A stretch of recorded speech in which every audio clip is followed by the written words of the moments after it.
Hello student, आज जो हमने क्वेश्चन लिया, क्वेश्चन नहीं लिया हमने फाइनल अकाउंट विद एडजस्टमेंट, कुछ इंपॉर्टेंट कंसेप्ट आप लोगों को समझाना चाह रहे हैं। हमने क्वेश्चन है पहले लिया है कुछ जो आमतौर पर एडजस्टमेंट मिलता है, तो हम 2 पार्ट में इसके एडजस्टमेंट में समझाना चाह रहे हैं, 2 या 3 पार्ट में। ठीक है, आज हमने 6 पॉइंट लिया है जो इंपॉर्टेंट एडजस्टमेंट होता है फाइनल अकाउंट विद एडजस्टमेंट में। ठीक है, फाइनल अकाउंट जो क्वेश्चन जो रहता है उसमें बाहर जो क्वेश्चन एडजस्टमेंट करने के लिए रहता है उससे हमने 6 पॉइंट लिया है। ठीक है, हमने पहला लिया है क्लोजिंग स्टॉक लिया है, प्रीपेड सैलरी लिया है, आउटस्टैंडिंग एक्सपेंसेस जो कि आमतौर पर एडजस्टमेंट में होता है, डेप्रिसिएशन होता है, एक्रूड इनकम होता है, इंटरेस्ट ऑन कैपिटल और भी बहुत सारी चीज़ होता है, इंटरेस्ट ऑन ड्राइंग वगैरह होता है, बैड डेप्ट होता है, बैड डेप्ट प्रोविजन होता है। ठीक है, इंटरेस्ट ऑन लोन होता है, उसको हम अगला वीडियो में बताएंगे। अभी हम जो बता रहे हैं आप लोग को, ये 6 एडजस्टमेंट जो होता है आमतौर पर फाइनल अकाउंट, उसका कंसेप्ट को क्लियर करना चाह रहे हैं। तो सबसे पहले हमारा क्या है, क्लोजिंग स्टॉक है। क्लोजिंग स्टॉक ये आपका क्वेश्चन के बाहर मिलेगा। तो ट्रायल बैलेंस में जो हमारा क्वेश्चन जो फाइनल अकाउंट का रहता है वो ट्रायल बैलेंस के बेस पे रहता है, ट्रायल बैलेंस के हिसाब से रहता है, और उसके बाहर में रहता है क्लोजिंग स्टॉक। तो जो एडजस्टमेंट रहता है उसका 2 जगह पोस्टिंग किया जाता है, 2 जगह एंट्री किया जाता है। ठीक है, तो सबसे पहले क्लोजिंग स्टॉक जो होता है इसको हम लोग ट्रेडिंग अकाउंट का क्रेडिट साइड लिखते हैं।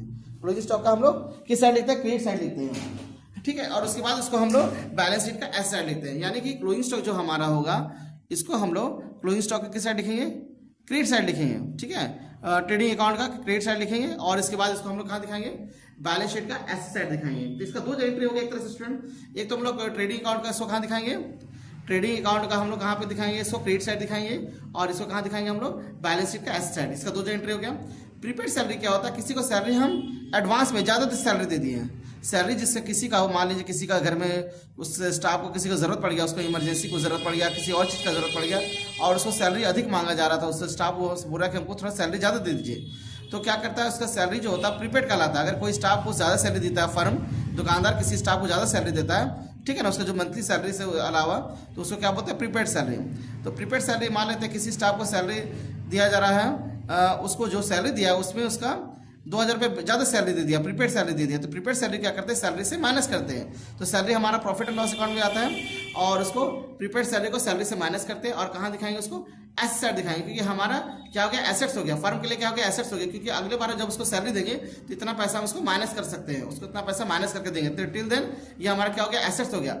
इसलिए प्रीपेड सैलरी का क्या नियम है, इसको सैलरी से माइनस करना है, और कहाँ दिखाना है, जो प्रीपेड सैलरी का जो अमाउंट है उसको कहाँ दिखाएंगे, एसेट साइड दिखाएंगे। ये हमारा क्या होता है, करंट एसेट बन जाता है। इससे आउटस्टैंडिंग एक्सपेंस, किसी एक्सपेंस है, ड्यू है, हम उसको पेमेंट नहीं कर पाए, चाहे किसी भी चीज़ में हो सकता है, चाहे सैलरी हो सकता है, वेजेस हो सकता है, कोई भी एक्सपेंस में हमारा कभी कभी आउटस्टैंडिंग हो जाता है, जो कि हमारे पास अगर फर्म उसको नहीं दे पाती है।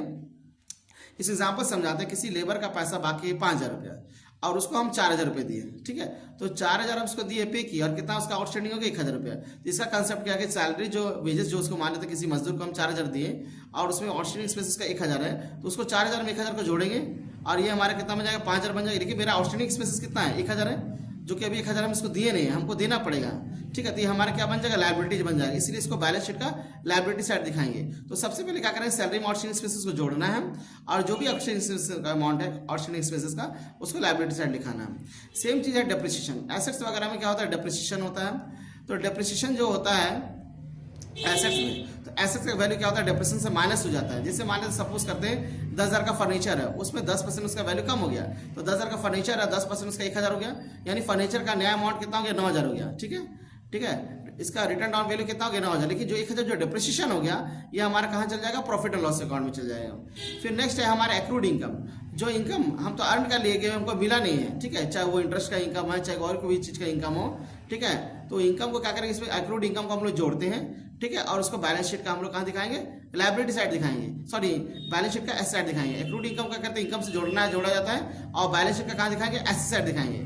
ठीक है, इंटरेस्ट और कैपिटल क्या होता है, कैपिटल पे इंटरेस्ट दिया जाता है। ठीक है, मान लेता ओनर का कैपिटल लगाओ तो उसको इंटरेस्ट मिलता है, तो कैपिटल से इंटरेस्ट को क्या करते हैं, जोड़ते हैं, और जो भी इंटरेस्ट कैपिटल का अमाउंट है, जैसे मान लेते 1 लाख का कैपिटल है, उससे 5000 उसको इंटरेस्ट मिल रहा है, तो 1 लाख में 5000 इंटरेस्ट मिल रहा था, यानी कैपिटल कितना, 1,05,000, और जो 5000 जो इंटरेस्ट मिला उसको कहाँ दिखाएंगे, प्रॉफिट एंड लॉस अकाउंट में दिखाएंगे, है ना, डेबिट साइड, क्योंकि एक तरह का फर्म का ये एक्सपेंस हो गया। तो कल हम नेक्स्ट जो वीडियो हमारा जो बनेगा वो हमारा 6 एडजस्टमेंट का बेस पे बनेगा, है ना। तो कल जो हमारा जो वीडियो रहेगा वो फाइनल अकाउंट विद एडजस्टमेंट का ये 6 एंट्री के बेस पे रहेगा, इसका हम वीडियो प्रैक्टिकल के थ्रू आप समझाएंगे। ठीक है ना, तो कल का वीडियो आप लोग मिस मत कीजिएगा ना, आप लोग को पूरा 6 एडजस्टमेंट हम लेके चलेंगे, है ना, और आप लोग को पूरा क्लियर कर देंगे इसको क्वेश्चन में कैसे फिट करते हैं। आज हम इसके बारे में थ्योरी बताएं आप लोगों को। ठीक है।